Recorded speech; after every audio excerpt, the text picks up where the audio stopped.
A scientist was riding his bicycle home after a long day at work. But then the world around him started to melt. The familiar streets of his town begin to breathe. Colors practically sing, and time itself seems to warp and dissolve.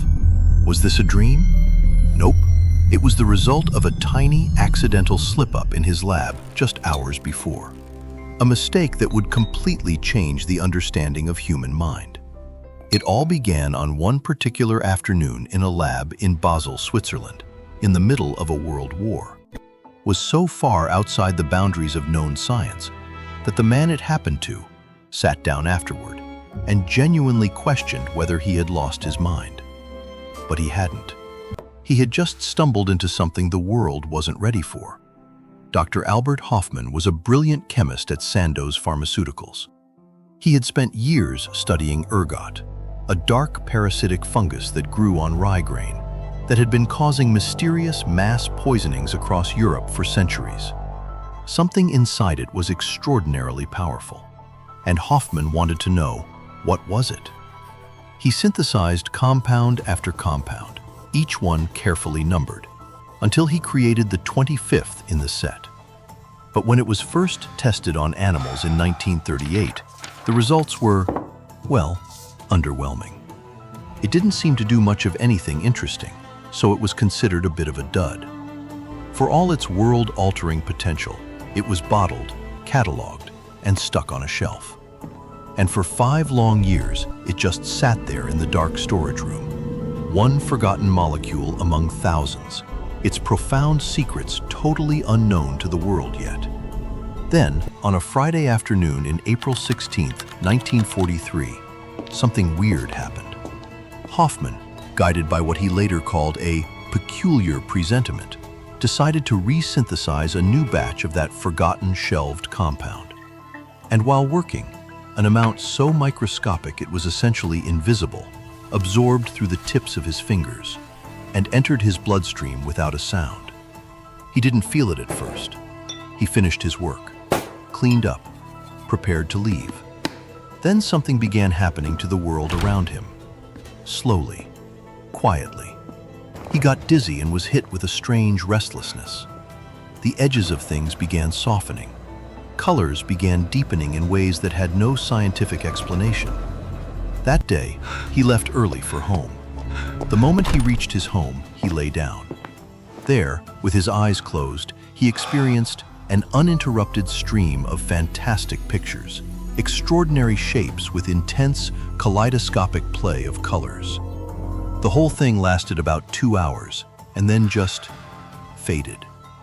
He was still lying in the dark, trying to understand what had just happened to him. And he guessed he must have accidentally absorbed a trace amount of the compound, but was also wondering, how could a microscopic, invisible dose cause something so powerful? And there was only one way to find out for sure. 3 days later, on April 19th, Hofmann did something that required either extraordinary courage or extraordinary curiosity, or both. It was one of the most famous self-experiments in scientific history. He decided to intentionally take the compound, but in a deliberate, measured dose. He calculated what he thought was conservative, cautious, minimal amount, just 250 micrograms, and had no idea of knowing it was 250 times stronger than necessary. He took it at 4:20 in the afternoon. A little while later, the effects started to kick in, and by 5 p.m., his lab notes captured the last words he could barely write: dizziness, anxiety, visual distortions, desire to laugh. That's it. Then, he couldn't write anymore. The feelings grew with an intensity he could never have imagined. With a feeling he needed to get home, he asked his assistant to take him home. But because of wartime restrictions on cars, they had only one option: a bicycle. And that bicycle ride, through the streets of Basel, on an April afternoon in 1943, became one of the most extraordinary journeys in the history of science. As his assistant pedaled, the world he knew started to come apart at the seams. Everything in his field of vision wavered and was distorted as if seen in a curved mirror. Every sound had color. Every color had texture. His sense of speed was broken.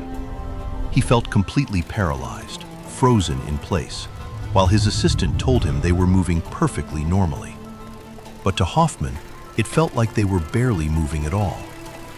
The familiar road home twisted into a terrifying alien landscape. When he finally stumbled through his front door, the furniture in his house seemed to swell and breathe, taking on grotesque, threatening shapes. He was convinced he was either losing his mind or possibly even dying. He had his assistant call a doctor, but the physician couldn't find a single thing wrong with him, other than severely dilated pupils.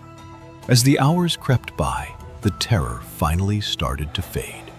That sense of dread was slowly replaced by pure wonder as the scary visions gave way to the beautiful kaleidoscopic patterns he'd seen days before. He was exhausted and slept away.